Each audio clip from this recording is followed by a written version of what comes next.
అందరికీ నమస్కారం. ఈరోజు ఈ భాగంలో 6 దుర్గుణాల్లో ఒకటైన కోపం అనే అంశం గురించి మాట్లాడుకుందాం. ఒకసారి రండి. మన మనసే కేంద్ర స్థానం, కీలక స్థానం. దాన్ని మనం ఎప్పుడూ కూడా ప్రశాంతంగా ఉంచుకోవాలి.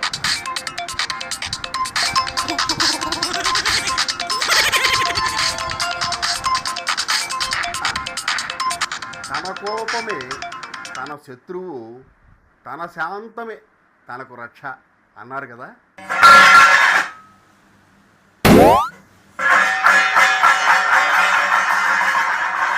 ఈ కోపం అనేది ప్రతి మనిషికి కూడా సహజ భౌతిక లక్షణం.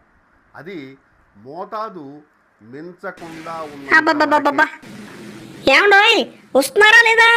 ఎప్పుడు చూసినా రికార్డింగ్స్, మీరు పని పాట లేకుండా ఊరికే రండి.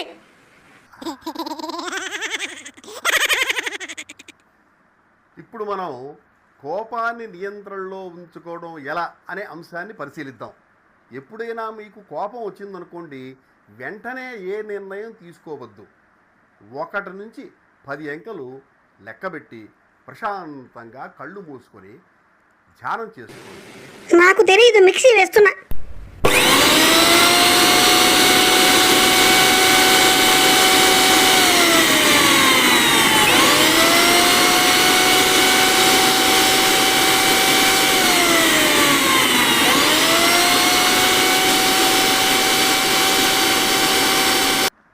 కాబట్టి ఈ కోపం అనే మనోవికార లక్షణాన్ని మనం క్రమంగా తగ్గించుకుంటూ రావాలే కానీ ఒక్కసారిగా దాన్ని నియంత్రించడం కష్టం అన్నమాట. ఆ కుక్కర్ ఆఫ్ చేయండి. ఇంతకీ లేచారా లేదా అక్కడి నుంచి? రండి. అర్థమైంది. మొన్న షాపింగ్కి తీసుకువెళ్ళలేదని, నిన్న సినిమాకు తీసుకువెళ్ళలేదని నా మీద ఇలా చేస్తున్నావు కదూ. అర్థమైంది. నాకు టైం రాకపోదు, నేను నీ సంగతి చూడకపోను. లేచారా లేదా? వస్తున్నా, నీ సంగతి తెలుస్తా. నీతులు చెప్పేటప్పుడు ముందు మనం ఆచరించి చూపించాలి, అది తెలుసుకోండి.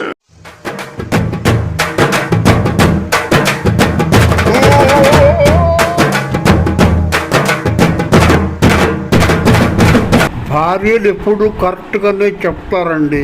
వాపులు తగ్గేదాకా రికార్డింగ్స్ బంద్ అండి.